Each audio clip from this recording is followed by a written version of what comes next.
हर कोई इंसाननि जे आॾो कहिड़ा कहिड़ा रूप थो रखे, कहिड़ी कहिड़ी अदाकारी थो ॾेखारे।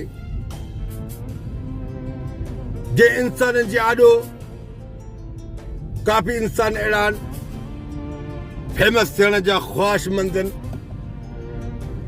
फेमसी अल्लाह जी इज़त जो कसम इज़त ते हमला कराईंदी आहे।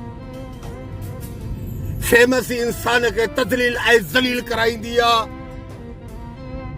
मौला अली हैदर करार इब्न अबू तालिब जन जो फरमान आहे, जेतिरो पाण खे लिकाईंदे तेतिरो दुनिया में सुकून जी ज़िंदगी गुज़ारींदे, जेॾो पाण खे ज़ाहिर कंदे ओतिरो पाण खे सुकूननि खां तबाह ऐं बर्बाद कंदे।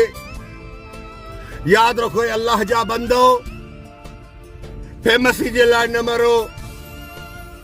जेकॾहिं फेमसी जे लाइ शौक़ु रखो था, दुनिया में उहो अमल उछलायो जेको तव्हांजे मरण खां बाद में बि अल्लाह जी ख़लक़ल इंसान ज़ात जी दिलनि में ज़िंदा हुजो।